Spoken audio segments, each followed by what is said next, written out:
કલ્પના કરો કે ખૂબ જ ભયાનક ભૂકંપ આવ્યો છે. રિક્ટર સ્કેલ પર લગભગ 9ની તીવ્રતાનો આંચકો. બહુ જ ખતરનાક કહી શકાય. હા, બિલકુલ. જમીન ફાટી રહી છે અને આસપાસની મોટી મોટી ઇમારતો તો જાણે પત્તાના મહેલની જેમ ધરાશાયી થઈ રહી છે. ચારે બાજુ માત્ર ધૂળ અને વિનાશ છે. સાચી વાત છે. એ દ્રશ્ય જ રૂંવાડા ઊભા કરી દે એવું હોય.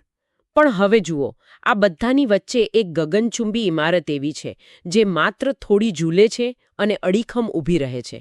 તેના પાયા એટલા મજબૂત અને એટલા લવચીક છે કે તે આ સૌથી મોટા આંચકાને પણ પચાવી જાય છે. એટલે કે એન્જિનિયરિંગનો એક અદ્ભુત નમૂનો છે. બરાબર. હવે કલ્પના કરો કે એક માનવ મનનું માળખું બરાબર આ જ રીતે ડિઝાઇન કરવામાં આવ્યું હોય તો. બહાર ગમે તેવો વિનાશ કે ઉથલપાથલ મચી હોય પણ અંદરનું સંતુલન જરાય ન ખોરવાય. આ બહુ મોટો વિચાર છે ખરેખર. મનની આટલી મજબૂતાઈ હોવી એ કોઈ સામાન્ય વાત નથી. એટલે જ આજે આપણી આ ઊંડાણપૂર્વકની ચર્ચા એક એવા જ વિષય પર છે. આપણે 19મી સદીના ગુજરાતના મહાન સંત કવિયત્રી ગંગા સતી દ્વારા રચાયેલી એક માર્ગદર્શિકાનું વિશ્લેષણ કરવાના છીએ. હા, અને આ માર્ગદર્શિકા આજના આધુનિક અને તણાવપૂર્ણ સમયમાં પણ મન માટે એક સર્વાઇવલ ગાઈડ બની શકે છે. ચોક્કસ. કારણ કે આ માત્ર કોઈ જૂનું ભજન નથી, પણ આ તો મનોવિજ્ઞાનનો એક સચોટ નકશો છે, જેની શરૂઆત થાય છે પેલા પ્રખ્યાત શબ્દોથી કે મેરુ તો ડગે પણ જેના મન ન ડગે. બિલકુલ. જુઓ, આ રચનાને માત્ર એક ભક્તિગીત કે મંદિરમાં ગાવા પૂરતી સીમિત રાખવી એ મારા મતે બહુ મોટી ભૂલ ગણાશે. સાચી વાત છે. આ શબ્દો પાછળ ભયંકર મુશ્કેલીઓ અને અફડાતફડી વચ્ચે પણ પોતાની માનસિક સ્થિરતા કેવી રીતે જાળવી રાખવી તેનું આખું વિજ્ઞાન છુપાયેલું છે. ગંગા સતી અહીં કોઈ ચમત્કારની અપેક્ષા નથી રાખતા. એટલે કે કોઈ ભગવાન આવીને બચાવી લેશે એવું નથી કહેતા? ના, જરાય નહીં. એ તો માનવ મનની એક ક્ષમતાને જાગૃત કરવાની વાત કરે છે જે સૌથી કપરા સમયમાં પણ અકબંધ રહી શકે. બરાબર. અને આજનું આપણું મિશન પણ એ જ છે. આપણે આ રચનાની દરેક પંક્તિનું ઊંડાણપૂર્વક વિશ્લેષણ કરીશું. આપણે માત્ર એ નથી જાણવું કે આ પંક્તિઓ શું કહે છે, પણ એ સમજવું છે કે તે મનોવૈજ્ઞાનિક રીતે કેવી રીતે કામ કરે છે. અને ખાસ તો ગંગા સતીના મતે એક સાચા હરિજનના વાસ્તવિક લક્ષણો શું હોય છે એ પણ જોવાનું છે. હા, સાચા હરિજન એટલે કે જીવનમાં અડગ રહેનાર વ્યક્તિ. તો ચાલો આને વિસ્તારથી સમજીએ.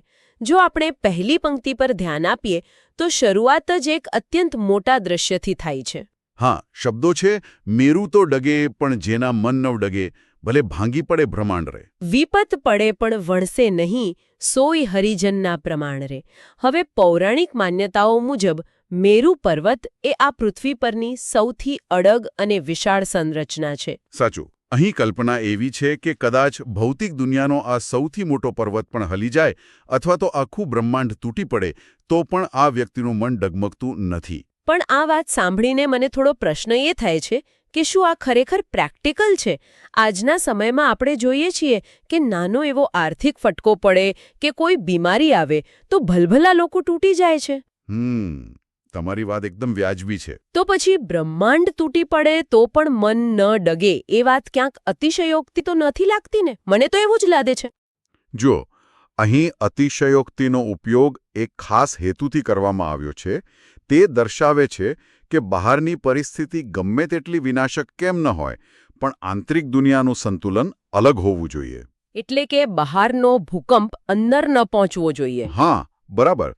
અને આમાં સૌથી આકર્ષક બાબત એ છે કે ગંગા સતી સાચા હરિજનની વ્યાખ્યા કોઈ બાહ્ય ધાર્મિક ક્રિયાઓથી નથી આપતા. મતલબ કે કેટલા કલાક પૂજા કરી કે કેવા કપડાં પહેર્યા એ બધું મહત્વનું નથી. બિલકુલ નહીં. તેઓ વ્યક્તિની સાચી કસોટી આત્યંતિક આપત્તિના સમય થાય છે તેમ માને છે. શબ્દ વપરાયો છે વિપત પડે પણ વણસે નહીં. આ વણસે નહીં શબ્દ બહુ રસપ્રદ છે, કારણ કે વણસવું એટલે બગડવું. હા, ગુજરાતીમાં આપણે કહીએ છીએ ને કે દૂધ વણસી ગયું અથવા વાત વણસી ગઈ. સાચું. એટલે કે મુશ્કેલી આવે ત્યારે વ્યક્તિ પીડા તો અનુભવે જ, પણ તેના વિચારો અને તેનું ચારિત્ર્ય બગડવું ન જોઈએ. બરાબર ને? એકદમ સાચું. આપણે એ સમજવાનું છે કે પીડા થવી એ શારીરિક કે લાગણીશીલ પ્રતિક્રિયા છે, પણ વણસવું એ નૈતિક પતન છે. સારા સમયમાં જ્યારે બધું બરાબર ચાલતું હોય ત્યારે તો દરેક વ્યક્તિ સારી રીતે વર્તી શકે છે. હા, ત્યારે તો કોઈ પણ માણસ હસતો અને પ્રેમાળ દેખાઈ શકે. એમાં શું મોટી વાત છે? પણ જ્યારે આર્થિક, સામાજિક કે શારીરિક સંકટ આવે, જ્યારે એવું લાગે કે બધું જ ખતમ થઈ રહ્યું છે, ત્યારે માણસની ખરી કસોટી થાય છે. કારણ કે મુશ્કેલીના સમયે માણસ સ્વાર્થી બની જાય છે, અન્યને નુકસાન પહોંચાડવા તૈયાર થઈ જાય છે અથવા પોતાના સિદ્ધાંતો સાથે બાંધછોડ કરી લે છે. હા, અને આ નૈતિક પતન ન થવા દેવું એ જ ખરી માનસિક સ્થિરતા છે. એટલે આ તો આપણે શરૂઆતમાં જે ગગનચુંબી ઇમારતની કલ્પના કરી તેના જેવું જ થયું. આધુનિક એન્જિનિયરિંગમાં એવી ઇમારતો બનાવવામાં આવે છે જે ભૂકંપમાં પડે નહીં. હા, ઇમારત થોડી ઝૂલશે, અંદર રહેલા લોકોને આંચકો પણ લાગશે, પણ તેનો પાયો એટલો મજબૂત હોય છે કે તે ધરાશાયી થતી નથી. ઇમારત ચણવા માટે અંદરનું મટીરિયલ કેવું હોવું જોઈએ? બહુ જ અગત્યનો પ્રશ્ન છે. જો બહારની ઉથલપાથરમાં સ્થિર રહેવું હોય તો આંતરિક વિચારોની શુદ્ધિ કેવી હોવી જોઈએ? મને લાગે છે કે આનો જવાબ બીજી પંક્તિમાં મળે છે. હા, જે કહે છે, ચિત્તની વૃત્તિ સદા નિર્મળ રાખે ને કરે નહીં કોઈની આશરે, દાન દેવે પણ રહેવે અજાચી ને રાખે વચનમાં વિશ્વાસ રે. તો આ પંક્તિની પાછળનું મનોવિજ્ઞાન શું કહે છે? જુઓ, આ પંક્તિમાં મનોવિજ્ઞાન બહુ જ ઊંડું છે. ચિત્ત એટલે આપણું મન, અને વૃત્તિ એટલે એ મનમાં ઉદ્ભવતા વિચારો કે વલણ. તેને નિર્મળ રાખવું એટલે કે કોઈ પણ પ્રકારના દ્વેષ, ક્રોધ, લોભ કે ઈર્ષાના મેલ વગરનું રાખવું. પણ આ નિર્મળતા જાળવવા માટે એક બહુ મોટી શરત મૂકવામાં આવી છે. કરે નહીં કોઈની આશરે અને દાન દેવે પણ રહેવે અજાચી. હા, અજાચી એટલે એવો વ્યક્તિ જે કોઈની પાસે ક્યારેય કોઈ માંગણી કરતો નથી. હવે અહીં મારે થોડી દલીલ કરવી છે. આજના અત્યંત સ્પર્ધાત્મક અને કોર્પોરેટ જગતમાં જ્યાં નેટવર્કિંગ જ બધું છે, ત્યાં આ વાત કેટલી વ્યવહારુ છે? એ વાત પણ સાચી છે. આજનો સમય અલગ છે. જો કોઈ વ્યક્તિ સતત આપ્યા જ કરે, મદદ કર્યા જ કરે, પણ સામે ક્યારે કોઈ અપેક્ષા ન રાખે, તો શું લોકો તેનો ગેરલાભ નહીં ઉઠાવે? શું આ અજાચી રહેવાની વાત માણસને એકદમ નબળો કે પુશોવર નથી બનાવી દેતી? આ બહુ જ વ્યાજબી શંકા છે તમારી. પણ જો આપણે આને મનોવિજ્ઞાનના મોટા સંદર્ભમાં જોઈએ તો ગંગાસતી અહીં લોકોને નબળા બનવાની કે અન્યાય સહન કરવાની વાત નથી કરી રહી. તો પછી મૂળ વાત શું છે?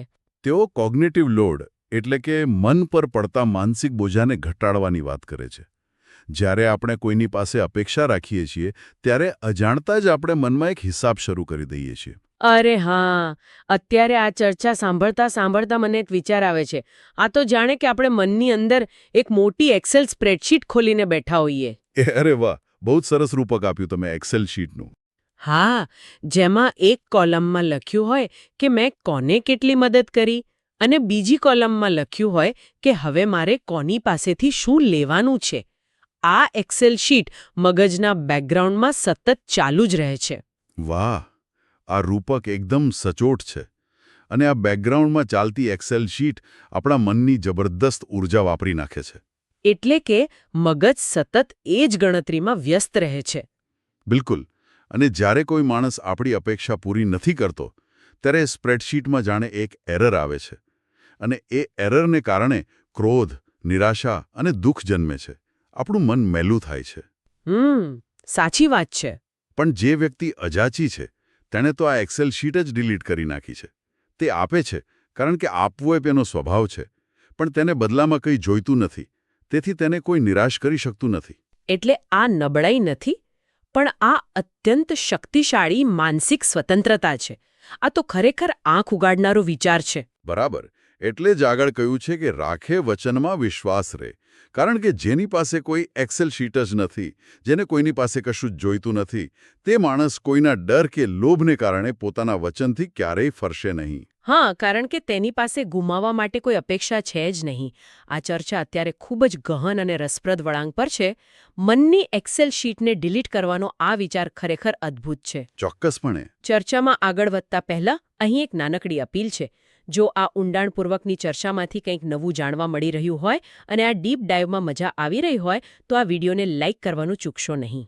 હા, અને આ જ્ઞાનને અન્યો સુધી પહોંચાડવા માટે વિડીયોને જરૂરથી શેર કરો. સાચી વાત. આ વિચારો વિશે કમેન્ટમાં તમારો પ્રતિભાવ આપો અને આવી ચર્ચાઓ માટે આ ચેનલને સબસ્ક્રાઇબ કરવાનું ચોક્કસ યાદ રાખજો. બિલકુલ, સબસ્ક્રાઇબ જરૂરથી કરજો. ચાલો, હવે આગળ વધીએ.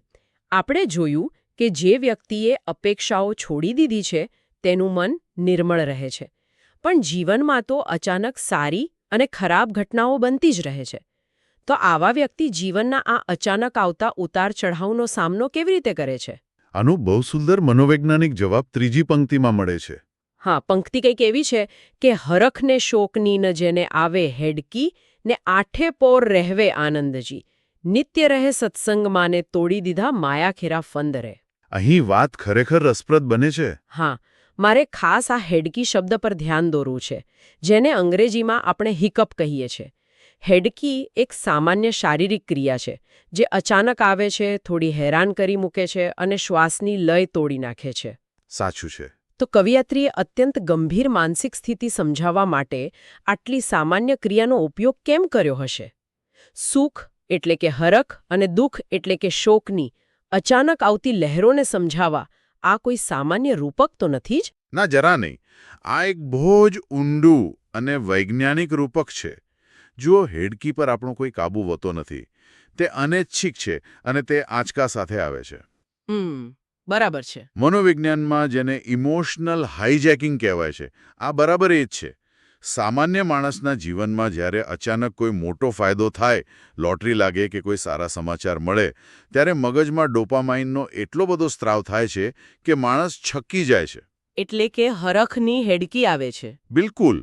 અને જ્યારે કોઈ મોટું નુકસાન થાય ત્યારે મગજમાં કોર્ટિસોલ અને સ્ટ્રેસ હોર્મોન્સ ભરાઈ જાય છે. માણસ તૂટી જાય છે. આ શોકની હેડકી છે. એટલે કે બંને પરિસ્થિતિઓમાં આપણી લાગણીઓ આપણા મન પર કબજો જમાવી લે છે. આપણું સંતુલન ખોરવાય છે. બરાબર. અને આ એક મહત્વપૂર્ણ પ્રશ્ન ઊભો કરે છે કે આપણે બાહ્ય ઘટનાઓને આપણા મન પર કેટલો કાબૂ મેળવવા દઈએ છીએ. હા, શું આપણું મન એક એવું રમકડું છે જેને બહારની પરિસ્થિતિઓ કંટ્રોલ કરે? કોઈએ વખાણ કર્યા તો ફૂલાઈ ગયા અને કોઈએ નિંદા કરી તો ડિપ્રેશનમાં આવી ગયા. એકદમ સાચું. સાચા હરિજનને આ હરખ અને શોકની હેડકીઓ આવતી નથી, કારણ કે તેનું મન કોઈ બાહ્ય રિમોટ કંટ્રોલથી ચાલતું નથી. વાહ! અને આ સંતુલનનું પરિણામ એ આવે છે કે આઠે પોર રહેવે આનંદજી. એક દિવસના 8 પોર હોય છે, એટલે કે 24 કલાક આનંદ. પણ ફરી એકવાર એક પ્રશ્ન થાય કે શું 24 કલાક આનંદમાં રહેવું એ માણસને સંવેદનહીન કે જળ નથી બનાવી દેતું? જાણે કોઈ રોબોટ હોય એવું તમને લાગે છે ને? હા, બિલકુલ એવું જ. જુઓ, અહીં આનંદનો અર્થ સમજવો બહુ જરૂરી છે. આઠે પોર આનંદ એટલે મોટે મોટેથી હસવું કે લાગણીઓનો અભાવ હોવો એવું નથી. આ એક એવી અત્યંત ડીપ ગ્રાઉન્ડિંગ એટલે કે અવિચલ માનસિક શાંતિ છે જે સમજણમાંથી આવે છે. એટલે પંક્તિનો આગળનો ભાગ છે કે તોડી દીધા માયા કેરા ફંદરે. ફંદ એટલે ઝાડ. સાચું. જ્યારે વ્યક્તિને સમજાઈ જાય છે કે આ જગતમાં મળતી સફળતા અને આવતી નિષ્ફળતા બંને કાયમી નથી, ત્યારે તે આ માયાની એટલે કે ભ્રમણાની જાળમાંથી મુક્ત થાય છે. બધું ક્ષણિક છે એવો સ્વીકાર. હા, તે વાસ્તવિકતાનો સ્વીકાર કરે છે અને એ સ્વીકારમાંથી જે શાંતિ જન્મે છે તે જ સાચો આનંદ છે. પણ આટલા જટિલ વિશ્વમાં જ્યાં આપણી આસપાસ સતત નકારાત્મક સમાચારો, સોશિયલ મીડિયાનો દેખાડો અને સ્પર્ધા છે, ત્યાં આ માયાની જાળથી દૂર કેવી રીતે રહેવું? આજના જમાનામાં તો આ બહુ અઘરું છે. એનો બહુ સચોટ ઉપાય ગંગાસતી આપે છે કે નિત્ય રહે સત્સંગમાં.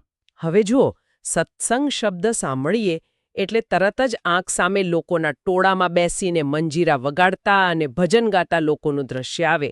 શું આજના સમયમાં એ જ એક રસ્તો છે? ના ના, સત્સંગને આજના આધુનિક સંદર્ભમાં સમજવો ખૂબ જરૂરી છે. સત્સંગ એટલે માત્ર ભજન ગાવા એવું નથી.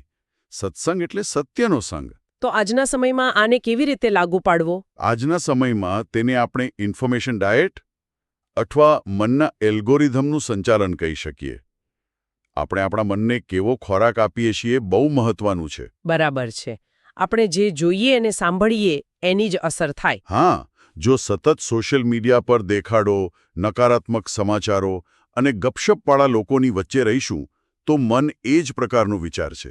એ કુસંગ છે. એટલે સત્સંગ એટલે શું? સત્સંગ એટલે એવા વિચારો, એવા પુસ્તકો, એવા પોડકાસ્ટ કે એવા લોકોની સંગત કરવી જે તમને સત્યની નજીક લઈ જાય, તમારી માનસિક ઊર્જા વધારે અને તમને માયાના ખોટા ડરમાંથી બહાર કાઢે. આ ખરેખર બહુ મોટી વાત છે. સત્સંગ એટલે મનનું એલ્ગોરિધમ સાફ કરવું. આપણે અત્યાર સુધી આંતરિક અડગતતા, અપેક્ષાઓનું એક્સેલ શીટ ડિલીટ કરવાની વાત, હરખ-શોકની હેડકીઓથી બચવાની વાત અને મનને સાચો ખોરાક આપવાની વાત કરી. હા, આ બધી બહુ જ ઊંડી માનસિક પ્રક્રિયાઓ છે. તો આટલી બધી આંતરિક પ્રક્રિયાઓ સમજ્યા પછી અંતિમ પ્રશ્ન એ થાય કે જો આપણે પણ આપણા જીવનમાં આવા બનવું હોય તો આવા લોકોને આજના ભીડભાડવાળા જગતમાં ઓળખવા કેવી રીતે? કારણ કે આ બધા જ ગુણો તો અંદરના છે, જે બહારથી સીધા જોઈ શકાતા નથી. હા, કવિયત્રીએ છેલ્લી પંક્તિમાં આનો રસ્તો પણ બતાવ્યો છે.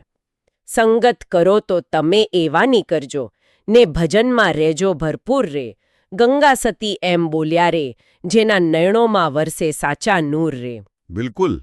અહીં ગંગા સતીએ આખા ભજનનો નિષ્કર્ષ આપ્યો છે.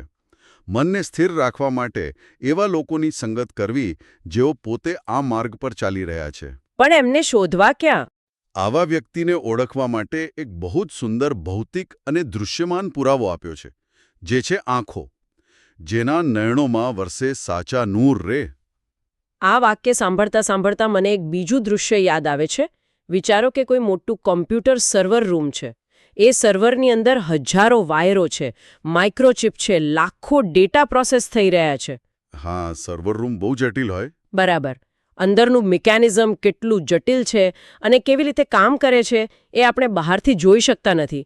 પણ એ મોટા મશીનની બહાર એક નાનકડી ગ્રીન ઇન્ડિકેટર લાઇટ હોય છે. અરે વાહ, બહુ જ સચોટ ઉદાહરણ.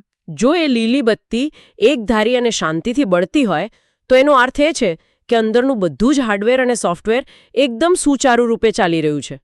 શું આપણે એવું કહી શકીએ કે વ્યક્તિની આંખોમાં વરસતું આ સાચું નૂર એ જ એના મનની ગ્રીન ઇન્ડિકેટર લાઇટ છે? હા, આ ખરેખર અત્યંત સચોટ અને આધુનિક સરખામણી છે. બિલકુલ એવું જ છે. આપણે અવારનવાર સાંભળીએ છીએ કે આંખો એ મનનો અરીસો છે, પણ અહીં સાચું નૂર એ શબ્દ પર ભાર મૂકવો પડે. એટલે કે કોઈ બનાવટી ચમક નહીં. સાચું, આ દિવ્ય તેજ કે ચમક એ કોઈ બહારથી લગાવેલો મેકઅપ નથી કે નથી એ કોઈ બનાવટી સ્મિત. હા, ફેક પોઝિટિવિટી નથી આ. બિલકુલ. જ્યારે અંદરની એક્સેલ શીટ ખાલી હોય, કોઈ આશા ન હોય અને હરખ શોકની હિડકીઓ ન આવતી હોય, ત્યારે મનની અંદર જે એકરૂપતા અને શાંતિ સ્થપાય છે તેનું સીધું શારીરિક પરિણામ આંખોમાં દેખાય છે. એટલે કે એવી આંખો જેમાં કોઈ સ્વાર્થનો ભાવ ન હોય, કોઈ છુપો ડર ન હોય કે કોઈ છેતરપિંડી ન હોય. જ્યારે માણસ અંદરથી સંપૂર્ણપણે ભજનમાં એટલે કે સત્યના આચરણમાં ભરપૂર હોય ત્યારે એની આંખોમાં એક અલગ જ પ્રકારની હળવાશ અને તેજ હોય છે. સાચી વાત છે. અને ગંગા સતી કહે છે કે જ્યારે પણ એવા નૂરવાળો વ્યક્તિ જોવા મળે ત્યારે તેને છોડવો નહીં, તેની સંગત કરવી. તો જો આપણે આખી ચર્ચાનો એક ટૂંકો સાર કાઢીએ તો એ સ્પષ્ટ છે કે મેરું તો ડગે એ માત્ર ગાવા માટેનું ભજન નથી. ના, બિલકુલ નહીં. આ તો આપણા જીવનમાં આવતી ભયંકર મુશ્કેલીઓ, જે જીવનના મોટા ભૂકંપ છે, તેમની વચ્ચે પણ મનને અડગ રાખવા માટેનો એક સંપૂર્ણ એન્જિનિયરિંગ પ્લાન છે. આ રચના આપણને શીખવે છે કે શુદ્ધ ચિત્ત રાખવું, નેટવર્કિંગના નામે સંબંધોમાં સ્વાર્થની એક્સેલ શીટ ન રાખવી, લાગણીઓના હાઇજેકિંગથી બચીને આઠે પહોર આનંદમાં રહેવું અને સત્સંગ થકી મનને સાચો ખોરાક આપવો. બિલકુલ. આ આખી ચર્ચાના અંતે એક વિચાર એવો છે જેના પર ખરેખર મનન કરવા જેવું છે. જુઓ, આ ભજનમાં કહેવામાં આવ્યું છે કે બ્રહ્માંડ તૂટી પડે તો પણ મન ડગવું ન જોઈએ. જ્યારે આપણે આ સાંભળીએ ત્યારે કદાચ એમ લાગે કે આ તો એક આદર્શ સ્થિતિ છે જે સામાન્ય માણસ માટે લગભગ અશક્ય છે. હા, મોટાભાગના લોકોને એવું જ લાગશે. તો એક પ્રશ્ન ઊભો થાય છે કે શું આ પૂરેપૂરું અને 100% સિદ્ધ કરવાનું કોઈ અંતિમ લક્ષ્ય છે કે પછી આ એક હોકાયંત્ર એટલે કે કંપાસ છે? હોકાયંત્ર. આ બહુ રસપ્રદ વાત છે. આપણા રોજિંદા જીવનમાં જ્યારે નાના મોટા ભૂકંપ આવે, ઓફિસમાં કોઈ તણાવ ઊભો થાય, કોઈ સંબંધમાં તિરાડ પડે કે આર્થિક નુકસાન થાય, ત્યારે આપણને સાચી દિશા બતાવતું સાધન આપણે બધા કદાચ ધ્યાન અને સ્થિરતાની ટોચ પર ન પહોંચી શકીએ, પણ આ ભજનરૂપી હોકાયંત્ર એ ચોક્કસ બતાવી શકે છે કે જ્યારે મુશ્કેલી આવે ત્યારે કઈ દિશામાં ચાલવાનું છે. નિરાશા અને પતનની દિશામાં કે પછી અડગતા અને નિર્મળતાની દિશામાં? બિલકુલ. આ એક એવો પ્રશ્ન છે જેના પર દરેક વ્યક્તિએ પોતાના એકાંતમાં ચોક્કસ વિચાર કરવા જેવો છે. ખૂબ જ ગહન અને વિચાર પ્રેરક વાત કરી તમે. આ હોકાયંત્ર આપણા સૌના હાથમાં જ છે. માત્ર તેને જોઈને સાચી દિશા પસંદ કરવાની જવાબદારી આપણી છે. મુશ્કેલીના સમયે જ્યારે મનની ઇમારત ઝૂલવા લાગે ત્યારે આ શબ્દો અને તેની પાછળનું આ મનોવિજ્ઞાન એ પાયાનું કામ કરી શકે છે, જે માનસિક પતન થતાં બચાવે. સાવ સાચી વાત છે. તો આજના આ અત્યંત રોચક અને ઊંડાણપૂર્વકના વિશ્લેષણમાં જોડાવા બદલ તમારો ખૂબ ખૂબ આભાર. અને હા, જવા પહેલા ફરી એકવાર શ્રોતાઓને યાદ અપાવવાનું કે આ વિડીયોને લાઇક કરવાનું ચૂકશો નહીં. અને વિવિધ ગ્રુપ્સમાં શેર કરીને આ જ્ઞાનનો ફેલાવો જરૂરથી કરો. બિલકુલ. અને આ ડીપ ડાઇવનો કયો ભાગ તમને સૌથી વધુ સ્પર્શી ગયો તે નીચે કમેન્ટ કરીને ચોક્કસ જણાવો. આવી જ અન્ય ઊંડાણપૂર્વકની ચર્ચાઓ સાથે ભવિષ્યમાં જોડાતા રહેવા માટે અમારી ચેનલને સબસ્ક્રાઇબ કરવાનું ચોક્કસ યાદ રાખજો. ચાલો, ફરી મળીશું એક નવા વિષય અને નવી ચર્ચા સાથે. આવજો.